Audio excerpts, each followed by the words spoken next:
예, 주얼리 노동자가 알아야 할 기초노동법 1강 임금 2편 시작하도록 하겠습니다. 2편 주제가 뭐죠? 2편은 이제 요즘 코로나로 많이 사업장들이 힘들고 그 영향이 이제 노동자들에게도 미치고 있는데요. 크게는 이제 노동 시간이 단축되기도 하지만 이 편에서는 임금 자체를 삭감하는 경우를 좀 다뤄보고자 합니다. 노동 시간에 대해서는 다음 2강에서 다뤄보도록 하겠습니다. 예, 코로나 터지고 엄청나게 늘은 상담이고요. 많죠. 그러니까, 네. 근무 일수가 줄어드는 거는 다음 주제고, 그렇죠. 오늘은 일하는 건 똑같은데 네. 임금만 깎겠다고 할 경우 네. 보고했죠. 네. 예, 그러면 첫 번째 질문 확인해 보도록 하겠습니다.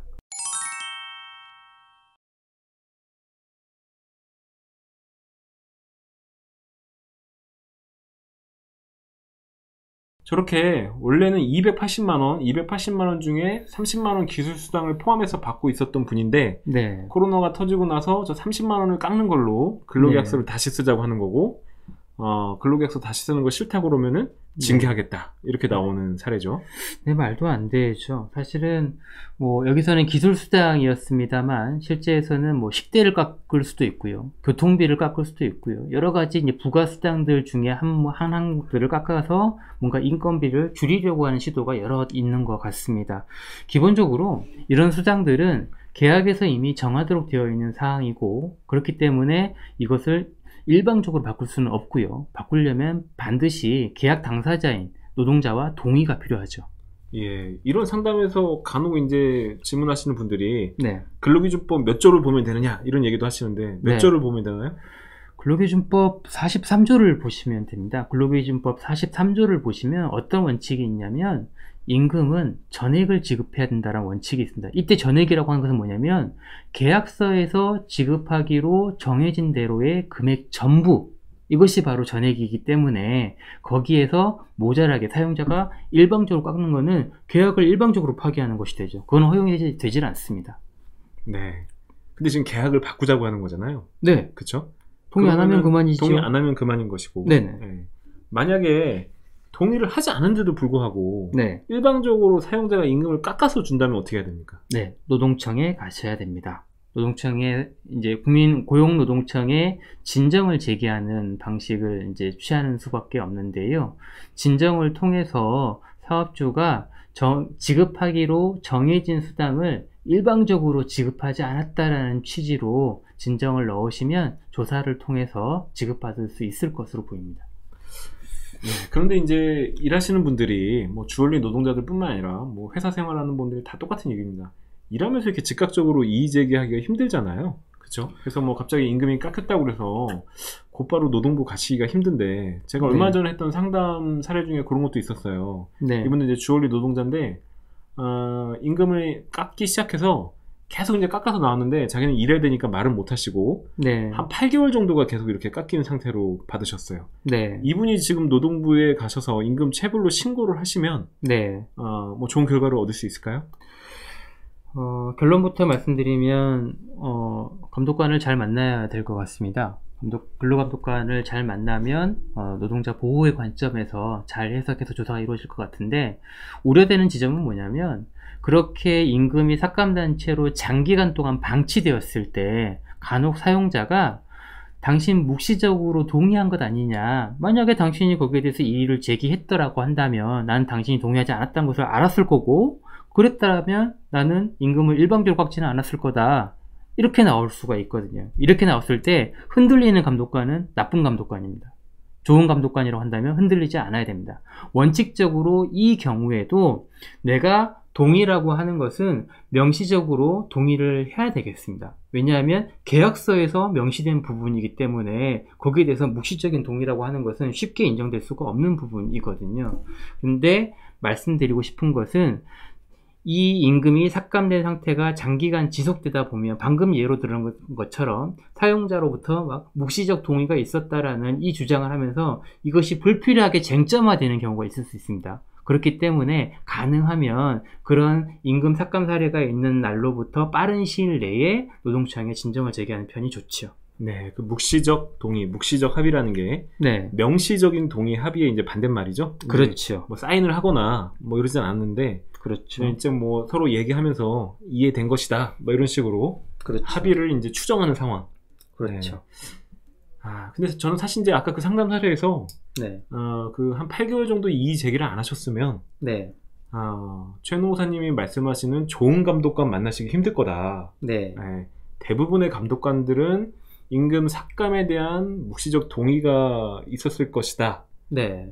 이렇게 볼 거다라고 제가 좀 봤는데, 제가 좀 너무 비관적인가요? 저는 의견이 달라요. 어떤 사람이 어떤 사람을 때리고 있는데 맞고 있는 사람이 때리지 말아달라고 얘기 안 했다고 해서 이것이 묵시적 동의가 있다고 볼 수 있을까요? 그런 식의 폭력이 장기간 1년 동안, 2년 동안, 3년 동안 계속됐다고 해서 묵시적 동의가 있다라고 보이지는 않거든요. 마찬가지로 계약에서 약간 과한 비유이긴 하겠습니다만 계약에서는 기본적으로 노동자의 권리에 대한 사항이 적혀져 있는 것이기 때문에 이 사람이 명시적으로 임금을 삭감하는 것을 거부하지 않았다라고 해서 이거를 갖다가 묵시적 동의를 해석한다? 이거는 굉장히 나쁜 감독관이죠. 그래서 저는 다퉈볼 만하다고 생각합니다. 경험은 어떠십니까?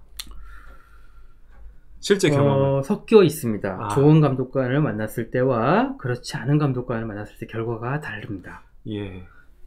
그렇죠. 그래서 제가 좀 한 가지 더 말씀을 드리고 싶은 거는, 그래서 이제 좋은 감독관을 만날지 나쁜 감독관을 만날지 이런 거는 운의 영역에 둘 수 없기 때문에 가급적이면은 뭐 주얼리 노동조합이나 이런 데 상담 전화를 하셔서 지원을 받으시는 게 좋을 것 같아요. 개인이 곧바로 뭐 이의 제기를 하시기는 어렵지만 노동조합을 통해서 같이 대응하는 경우에는 쉽게 법률적인 지원도 받으실 수 있고 쉽게 이의 제기하실 수 있는 경우도 있기 때문에 맞습니다. 노동조합을 통해서 대응하시면 제일 좋을 것 같습니다.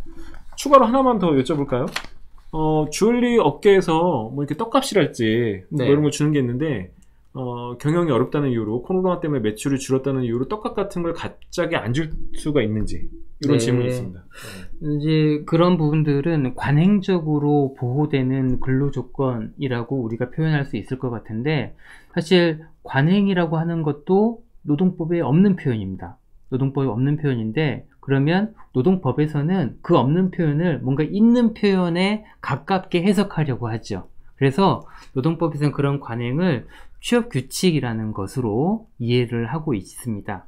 근데 그 떡값을 주기로 하는 취업규칙의 내용이 없어진다, 이 말은 취업규칙의 내용이 불리하게 바뀐다, 이렇게 표현할 수 있을 것 같습니다. 우리 노동법에서는 취업규칙의 내용이 불리하게 바뀔 때에는 사업장의 과반수 노동조합이나 과반수 노동조합이 없으면 사업장 근로자의 과반수의 동의를 받을 것을 요구하고 있습니다. 그렇지 않고 사업주가 일방적으로 명절마다 지급하던 떡값을 주지 않는다라든가 상여금 지급을 일방적으로 폐지한다라든가 이거는 무조건 효력이 없습니다.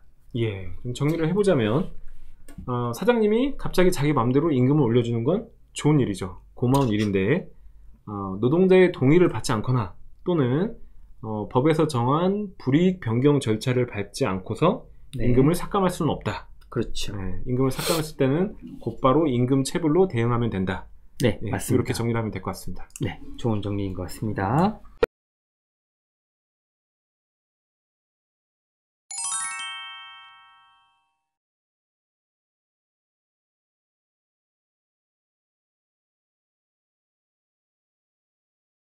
두 번째 질문입니다. 코로나로 매출이 줄어서 한 달간 휴업을 진행을 했는데 그 이후에 퇴직을 하게 될 경우에 퇴직금 산정할 때 불리하지 않은가, 이런 질문입니다.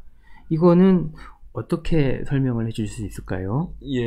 하여튼 뭐 이런 상담이 많습니다. 최근에 이제 주얼리 업계도 매출이 줄어들고 하니까 뭐 이제 버티다 이제 본인도 퇴직하시고 막 그러는데, 퇴직하실 때 보니까 이제 억울한 거거든요. 왜냐하면은 우리가 이제 상식으로 퇴직금 계산을 어떻게 하는지를 다들 잘 알고 계세요. 퇴직금은 1년당 근무기간 1년당 31분 이상의 평균 임금이죠. 네. 그래서 1년을 근무하면 30일분의 평균 임금을 받고 2년을 근무하면 60일분의 평균 임금을 받고 다 이렇게 근무 기간에 비례해서 1년 6개월을 일하면 그러니까 45일분을 받는 겁니다. 이렇게 평균 임금 일수로 받는데 문제는 이 평균 임금을 계산하는 게 근로기준법에 정해져 있어요. 뭐라고 되어 있냐면은 평균 임금을 산정해야 되는 사유가 발생한 날 이전 3개월 동안의 임금 총액을 3개월의 일수로 나눈다. 어렵네요. 3개월 동안 받은 임금 총액을 3개월의 일수로 나눈다. 그러니까 평균 임금이 일종의 이제 1단 개념으로 나오는 거예요. 네. 그래서 이제 지문에서 보시면은 매달 200만 원 받았으니까 마지막 3개월이 200만 원, 200만 원, 200만 원에서 총 600만 원을 뭐 90일이나 91일이나 이렇게 나눠서 평균 임금을 산정해야 되는 상황인데 마지막 달은 휴업을 했기 때문에 200만 원, 200만 원, 140만 원을 더해서 이거를 91일로 나누게 되니까 네. 자기가 평균 임금 산정에서 손해를 보게 되고 일당이 줄어들게 되고 그렇죠. 그렇게 돼서 퇴직금 산정까지 손해를 보지 않느냐 이런 질문인데요. 네. 결론적으로 답을 드리자면은 손해를 안 보세요. 왜 손해를 안 보냐면은 노동법에서 근로기준법에서 이런 경우에 노동자들한테 불리하기 때문에 평균임금 산정의 예외적인 상황을 네. 정해두고 있습니다. 그래서 대표적으로 지금 질문하신 부분과 같이 사용자가 휴업해서 휴업수당을 주는 경우 또는 육아휴직을 사용한 경우 네. 또는 뭐 출산 전후 휴가 또는 뭐 산재 휴업 또는 뭐 내가 사용자 승인을 받아서 휴업한 기간들은 다 평균임금 산정에서 제외하게 돼 있어요.